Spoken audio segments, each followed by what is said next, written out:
Hello, and welcome to our very first author interview segment for the Turn the Page podcast. I'm very excited to welcome award-winning author and screenwriter Simon James Green to the show. Simon's first YA novel, Noah Can't Even, published in 2017, and since then he's released 11 books and contributed to an anthology. His latest young adult novel, Gay Club, is out now. Hi Simon, thanks so much for joining us today. Hi, Kate. It's a pleasure to be here. Thank you. It's a pleasure to have you. Thank you so much for joining us. To get us started, why don't you tell us a little bit about yourself and the books that you write, the genres you write in, things like that? I've been writing for about, I think, 5 or 6 years now. And I think I just worked out the other day, I think I'm on about my 10th published book altogether, because I do everything from kind of picture books. I know it's a lot, isn't it? Picture books through to kind of middle grade and young adult. And young adult's probably the thing that I'm sort of most well known for, really. And I think Gay Club, the new YA, is my 6th YA book, I think. I think that's right. Shall we count? Yeah, I think it's my 6th. My first one was Noah Can't Even, followed by Noah Could Never, and then we had Alex in Wonderland, Heartbreak Boys, You're the One That I Want came out last year, and then Gay Club this year was the YA stuff. So all my stuff is it all has an LGBTQ plus focus with LGBT characters and sort of storylines, and they're pretty much all funny as well, I like to think. Well, hopefully yes. People Very funny. Very quintessentially British humour is how I always describe them. Yeah, I think it's nice to have a bit of kind of British humour, I think, in there. It's important, especially in, a lot of YA can feel very American sometimes, can't it, I think? And there's nothing wrong with that. I love a bit of a high school drama, but it's also nice to have a little look at, I think, the heady world of UK secondary schools in all their glory and glamour. Something that some of us want to forget. I know, absolutely. So before we get on to your latest release, Gay Club, could we talk for a moment about Noah Can't Even, which was your first book, as you mentioned, and the first book of yours that I read and that I loved. So could you tell us how you first got into writing, what sort of inspired you to get started, and what inspired Noah's character? I've always loved writing ever since I was at school, and my favourite part of any English class was when I got to do write my own stories and any kind of creative writing type lesson. I absolutely love that sort of thing. I guess I just never really initially saw it as a sensible career choice, and in many ways, Kay, it isn't sensible at all. It's ridiculous. But so for that reason, kind of when I left school, I did a law degree at university, thinking I wanted to be a lawyer. And then after that, I kind of realised I didn't want to be a lawyer, but instead I sort of pursued my other passion, which was theatre, and ended up for quite a few years working in theatre as a director. But all that time, I was still kind of writing in the background, really, as just because I enjoyed it and as sort of a hobby in a way. And I wrote a couple of what I thought were adult novels, and sent them out on submission to agents, and everybody rejected them and nobody wanted them. And I think it was after the second adult novel I wrote that had been rejected that this idea for a kind of a geeky teenage boy just kind of popped into my head, and that was Noah. And I just started writing his story, basically. And I suppose to a large extent, there's a big part of Noah as a character and in terms of book, which is kind of based on me, certainly, kind of growing up and at that age. When it first came out, people asked me, was it autobiographical? And I would keep denying it and say, no, God, no, not at all, not remotely.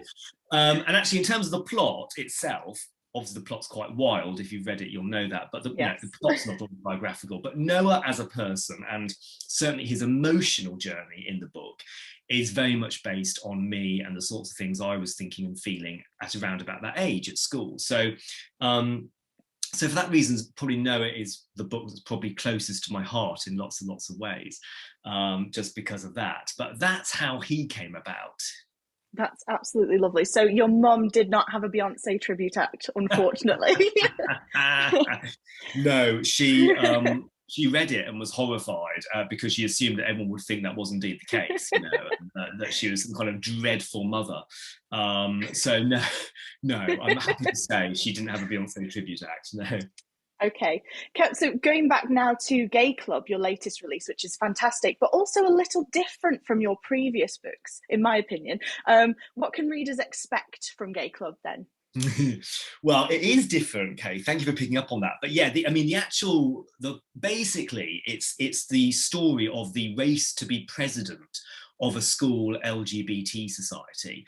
That's the story. The LGBT club at Greenacre Academy is really small. There's only 4 students in it. And Barney is pretty confident, because 2 of those people are his best mates, that he's got 75% of the vote and he's going to be made president. However, the other candidate, Bronte, manages to get the vote opened up to the entire school. And all of a sudden, it's a very different proposition.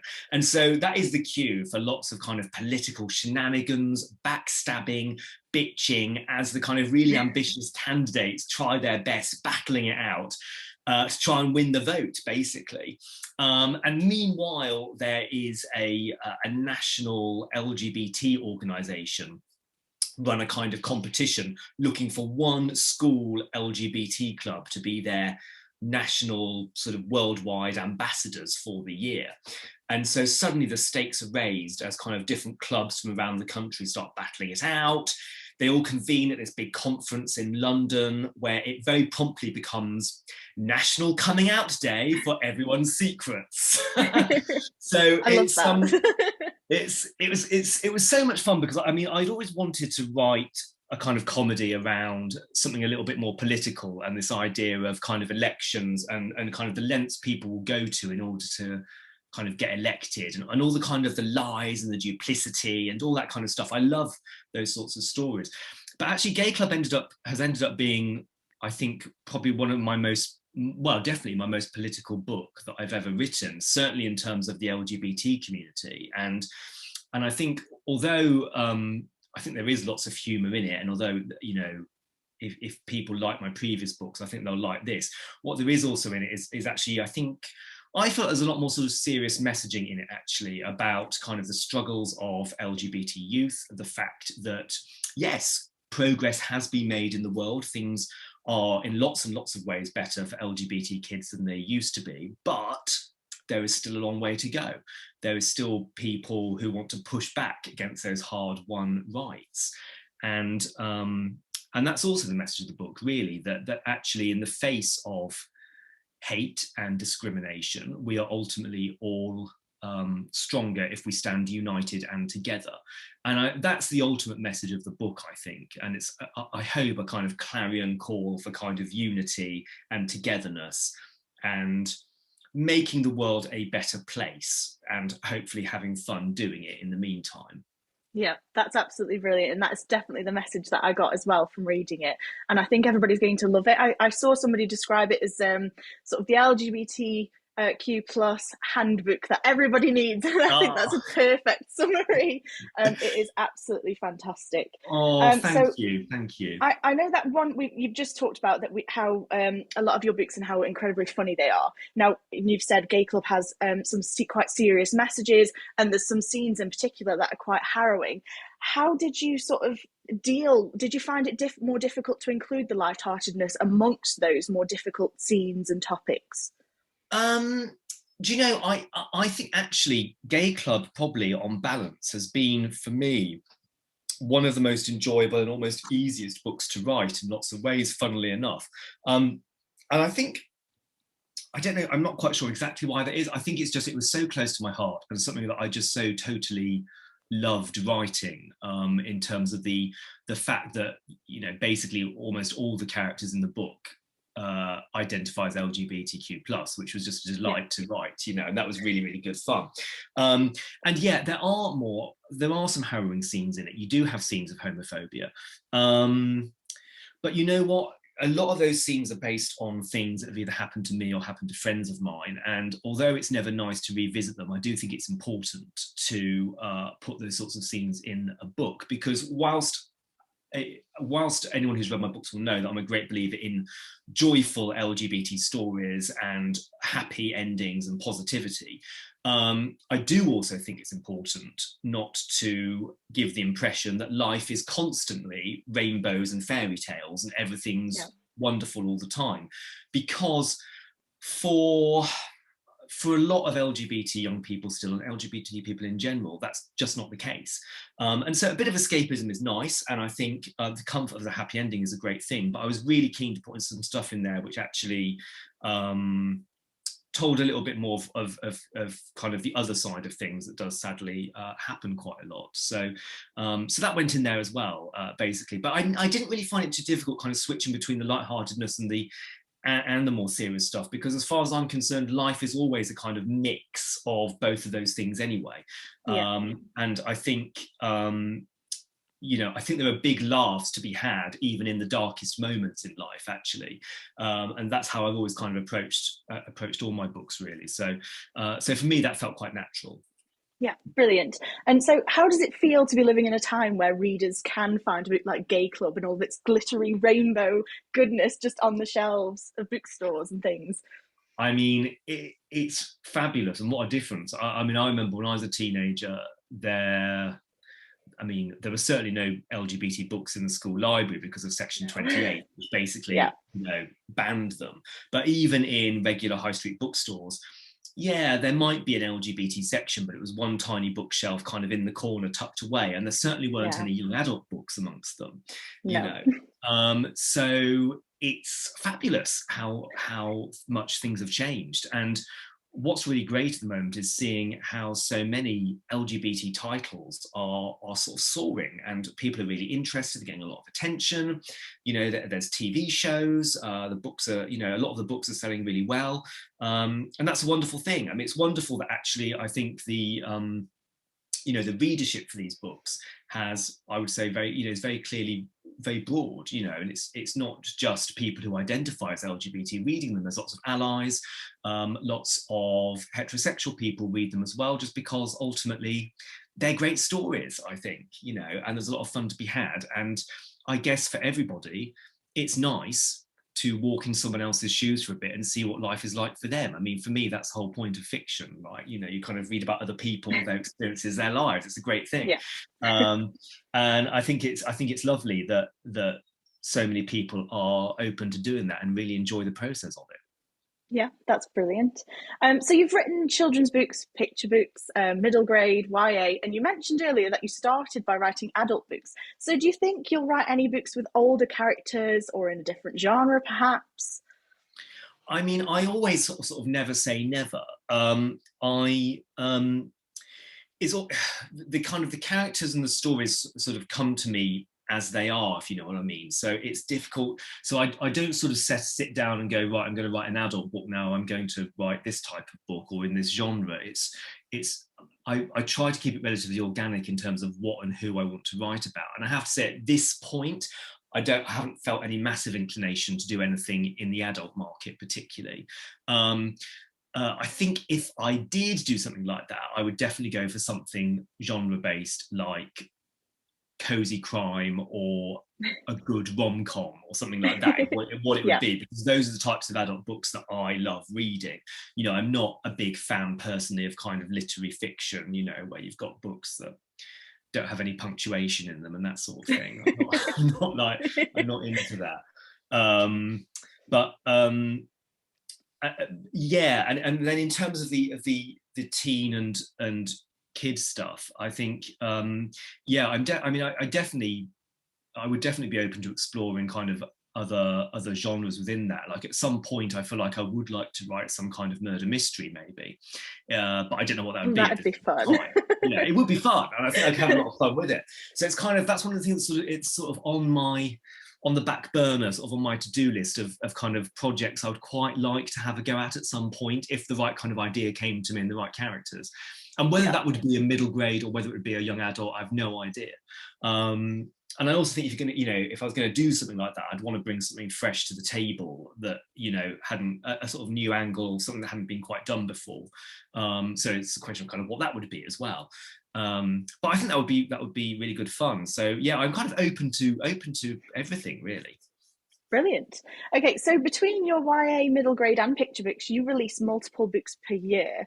So for any aspiring writers listening to the show, could you sort of give us a sneak peek at how you manage your writing schedule, or give us any tips, any writing tips? Well, it's fair, I have to say it's fairly chaotic, to be honest with you.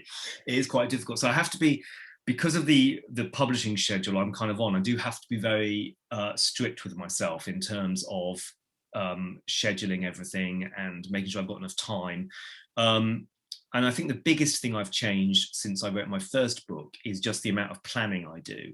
So Noah Can't Even is a book I kind of wrote on and off for about 5 years, redrafting it, replotting it, ripping up the kind of the beats of it and starting all over again. And that was fine because I wasn't under contract and I had time to do that. But now, generally speaking, I pretty much need to write a first draft in somewhere between, depending on the book, somewhere between 3 and 8 weeks, typically. Wow. So I haven't got the time to realize that I've gone in completely the wrong direction. So what's really important is that I do know exactly what the book is going to be about. I've kind of plotted down quite accurately how it's going to work and thematically what it's about and all that kind of thing. And I've agreed all that with my editor before I start the first draft. And that's not to say that it then becomes really formulaic and I have to, do certain things. I allow myself lots of freedom within that structure, but I do need to basically know what I'm doing because there isn't the time to be messing around with, when you have to write a first draft that quickly. Yeah. So I mean, that's how it works. I focus, so at any one time, I'll be typically kind of writing the first draft of, say, a middle grade, which is what I'm doing at the moment, while in the back of my mind, vaguely planning the next YA. So it can be quite a difficult thing. I've always been able, luckily, in my head to kind of separate projects in that kind of way. I think every writer works differently. You've got to find a way that works for you in terms of that. And also, the other thing I would say is that it's not just about like pumping out as much work as you possibly can. I mean, some writers are able to write incredibly quickly and that works for them and it's fine, and others prefer to take longer between books, and that's totally fine as well. Everyone's different about that, so nobody should feel kind of bad about how much work they perceive they are or aren't doing, and that's an important thing to remember as well, I think. And in between all that, there's kind of school visits and book festivals and all kinds of things to do as well, which invariably take you away from the process of writing. So the other thing I would say is it's really important to carve out writing time for yourself, where you kind of switch off email, put your phone away, and just focus on the business of actually getting the book written, because otherwise, all sorts of stuff takes you away from actually writing the book. Yeah, and you can just spend hours on Twitter just scrolling through instead of writing. Exactly. You see, Twitter, all social media is a killer for that. So yeah, absolutely. Well, thank you. That was brilliant advice. So you talked earlier about how Gay Club was probably the easiest book that you've written, or the most fun, I think you said. So I'm interested to know which was the book or character that you found most difficult to write and why. Do you know, I think actually out of the YAs, it was probably the last YA, You're the One That I Want. And the reason for that is that looking back, so You're the One That I Want is it's a rom-com, basically, is the best way to describe it. And that's a style that I love. And obviously Heartbreak Boys is also a rom-com, and Alice in Wonderland is as well, really. And Noah to an extent. But I think the issue is with those, and it ties into something I said earlier, actually, is that what are you going to do with that to make it stand out and be different? Because the fact is, particularly in the area of kind of LGBT, well, all rom-coms actually, but LGBT rom-coms, there's a lot of them. There's loads from all over the world. And so there's a lot of competition in that market. And so what are you going to do to make your LGBT rom-com the one that's going to stand out and be a little bit different and not retread territory that's already been done and all that kind of stuff? And it's really difficult. It's really difficult to sometimes to make it distinct. And obviously, you're relying on a lot of extent on your kind of author voice and the characters you create and all those things, and that's great. But actually, when you trim it down to the bare bones of the plot, what are you actually doing with this book that's going to make it stand out? And I struggled with that for a long time, and I spent a lot of time on that book, kind of reworking sections and just ripping whole bits up and starting again. And it was a really hard book for me to get my head around, actually. And in the end, I was delighted with how it turned out, and I was really pleased with it.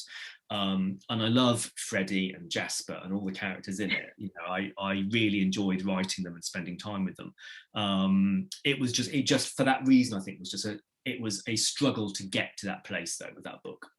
Yeah, it's a very, very good book, though. Everybody should read it. Well, thank you. And yes, everyone should, absolutely. Hooray for that. Yes. So what do you love most then about being a writer? Is it the school visits, or is it actually crafting the novels? What's your favourite thing? If you can pick one. there's lots of wonderful things. I mean, I do love the process of getting lost in a fictional world that I've created, and just spending time with those characters and seeing what happens. When you've got lots of ideas and the words are flowing, that's a lovely place to be, which is great. But no, I think definitely getting out and meeting readers, whether that's in school visits or at book festivals, is probably the most fun aspect of it, and that's a great thing. And I mean, I love going into schools in particular and meeting not just whole year groups, but also often the LGBT societies in those schools as well, a lot of whom inspired Gay Club, in lots and lots of ways, because they're all sort of fabulous and very kind of very, very keen on making the world a better place, and that was a great thing. I saw a thing I think you posted it, actually. Did you say that you stole the tagline that you don't have to come out to come in? Yeah. From one of the schools? I went to an LGBT. I had a chat with one school LGBT society a few years ago, and they said, "Oh yeah, we've got this great slogan at our society. Yeah, you don't have to come out to come in." And I thought, oh, that is a good slogan. I thought, great. And then when I was thinking of Gay Club's little slogan, I thought, well, actually, do you know what? I can't think of anything better. I'll just take it. Which reminds me, I must send that school a copy of the book by way of an apology / thank you for stealing their slogan so outrageously and blatantly. But yeah, the thing is that when you spend time with young people in schools, it's so inspirational, not just because you get immediate feedback on the book and they come up and talk to you, but just because you see and understand what they're like and what they talk about and what their concerns are, and everything that kind of matters to them in a way. So actually going into schools is more than just about promoting my work for me. It's just as much about kind of absorbing what's going on, how the students are interacting, the way they kind of talk and what they talk about and all that kind of thing. And I think that's really, really an important thing. So, because obviously every author strives to kind of make their books relatable to the young people they're writing for, and it's difficult when you're no longer in school yourself to kind of, keep tabs on what's current, what's going on, and how things work. You don't want to be seen as out of date, do you? Do you ever try any of the embarrassing slang? Or well, not embarrassing slang, but do you ever feel embarrassed by trying to keep up with what young people are saying these days? I mean, with what one thing I've done to kind of avoid that, generally speaking, is that a lot of my main characters are fairly geeky, and so they wouldn't naturally use any of that kind of language, which is lucky. And so what I do though is maybe there'll be a cool character on, as a supporting cast member who probably will, but often in a kind of cringy sort of way that the main character doesn't quite approve of. So I kind of get around it that way because, yeah, I mean, totally, it's a nightmare. I mean, and the thing is, right, but even when I was that age, those words would not have easily come out of my mouth. Anything remotely cool would not have been something I would have said. So, yeah, I can relate. It's just, so that's, and it's always great and heartening when I go into schools and meet kids who are just like I was at that age, and they're exactly the same, because it's very easy to think, oh, everyone under 18 is really cool and hip and trendy and, knows exactly what to say and how to dress. But the reality, of course, is that that's not true. It was never true when I was young, and it's not true now. So I think, one thing I encourage in all my talks, basically, right from middle grade ones for primary schools through to the ones I do at secondary schools, is just to kind of embrace that kind of dorky side to yourself, if that's what you are, and not try to pretend that you're anything other than that, you know.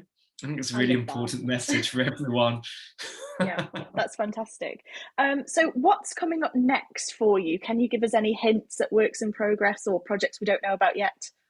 There will be a new middle grade novel, which I think will probably come out in January next year, which is what I'm working on at the Okay. moment. I can't tell you what it's about or the title yet, but that is coming. That is coming out, and but I can tell you that that will also be a little bit of a twist, not a departure entirely from what I've written so far, because Life of Riley and Sleepover Takeover are both kind of all-out comedies, and this will still be funny, but a bit like Gay Club, it will be a little bit of a shift, I suppose, would be the best way of describing it. Okay.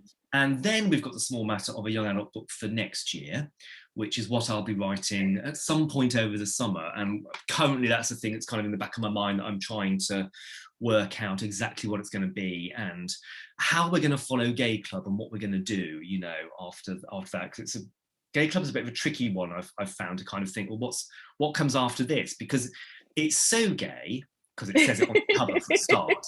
And you've got that sparkling rainbow holofoil, which is also pretty gay. It's like I've kind of reached peak gay. That's the thing. Yeah, the And next one you need to open it and sort of like sprinkles glitter and stuff needs to just well, burst out. exactly. That's the problem we've got, you see. We've kind of, that's it now. I don't know how much further we can realistically go with that. So maybe we just need to go the other way. It's like a plain brown paper cover with, you know. I don't think you'll do that. It's unlikely, but but anyway, luckily covers aren't my concern, so I'll leave that to Scholastic. But the inside of it definitely is, so I do need to work out what that's going to be. We've definitely got things to look forward to, though. Then, even if we can't Yes. find out more just yet. Okay, so obviously, the Turn the Page podcast is a book recommendation podcast. So, can you recommend 3 books by other authors for our listeners? Oh, well, yes. I mean, always a tricky one, but big fan of William Hussey. So have a look at his books, another UK YA author, LGBT stuff. His latest was The Outrage, which I sort of likened to a kind of LGBT version of George Orwell's 1984. Okay. And it's not an easy read, but it is... well, it's becoming increasingly looking like a work of non-fiction, the way the world is heading at the moment, in terms of LGBT rights and this kind of, you know, far-right religious pushback that we're seeing against, you know, all sorts of things. So from that point of view, I think it's worth picking up. It's a bit of a warning, I suppose. Big fan of Dean Atter. I'm just reading his latest only on the weekends, which is fantastic. It's a verse novel. It's fantastic. Really enjoying it. Haven't finished it yet, but will do soon. But I can already heartily recommend that one. What next? I mean, we are living in a halcyon age of LGBT stuff. Benjamin Dean's got The King is Dead coming out in July, I think. And I've just received a proof of that. Brilliant cover. Really looking forward to reading that as well. So I'm going to recommend that one as well. Brilliant. That's lots to look forward to, and I'll look those up. Thank you very much. So one just last fun question before we get on to our final question. If you could hang out for a day with any one of your characters, who would you choose and why? I mean, I probably would pick Noah, even though he would probably be an absolute nightmare. But I think he would be terribly upset if I didn't. And I think actually he's lots of fun in many ways. I mean, you know, especially if he brings Harry with him as well. So, you know, they're a sweet pair to hang out with. So I think they might be quite good fun. But I mean, the thing is, you know, honestly, I would happily hang out with any of them, actually, because I think when you spent that long writing a book, you actually feel like they're, you know, really close friends. And, you know them so well that they could literally walk through the door any second and you wouldn't raise an eyebrow because you're so used to them, really. That's the funny thing. So, you know, Barney and Gay Club equally happily spend time with him. And, you know, I have done, you know, I've spent the last year with him, basically. That's the thing. So, Yeah. you know, I think if you did actually Sorry, I think if you did actually meet up with any of them, there'd be so many shenanigans. Oh Just so gosh, yeah, much trouble. yeah. Well, there certainly would be that, no doubt about it. Yeah, Yeah. that's for sure. Okay, very final question. Could you please tell us what events you have coming up where people can meet you this year? I have. Well, I will be appearing at the Northern YA Fest Saturday, the 21st of May. I'll be there. So I'll be on a panel. The panel's called The World We Live In, chaired by Kate Weston. And also then I'm doing a signing afterwards. And I'm actually there on the Sunday as well for the middle grade festival as well that's going on. I'm chairing a panel then, all the LOLs it's called, all the LOLs. That's with Tasha Harrison, Helen Rutter, and James Harris. So I'll be there in May. So if you're around the sort of Preston area, that's the time to come and see me there. I'll be at Yalk as well this year. I think I'm there on the Friday and Saturday, actually. So you've got a couple of days you can see me at Yalk, where I'm also hilariously team captain for the big Yalk quiz of the year. A subject which I am dreading because I am spectacularly unknowledgeable about YA fiction and what everyone else has written, generally speaking. So it's going to be really humiliating, I think. So that'll be interesting. And I do have, I've got some other events we're currently sorting out and we'll be announcing quite soon as well. So a few, hopefully some Waterstones events and some other book festivals as well. So they'll be at various places around the country. So that'll be good. Oh, I've got an event in Liverpool as well with Bear Hunt Books coming up, Bear Hunt Bookshop on the Wirral. That is coming up in a few weeks' time as well. Yeah, just before YA. 20th of May, that one, I think, isn't it? Thank you. I'm glad you know. And I don't. Yeah, I think it is 20th of May. So so you can come to that as well. That'll be a fun thing. Yeah. So well, I will see you at NYA Lit Fest actually, because I'm going to that too. So I'll see you there in person. Brilliant. So that's all for now. You can find out more about Simon and all of his books and upcoming events by visiting simonjamesgreen.com. You can also follow him on Twitter and Instagram at simonjamesgreen. Thank you so much for joining us today, Simon. I can't wait to meet you in person soon. Thank you, Kay. It's been a delight. Thank you so much. Thank you very much. Bye. Bye-bye.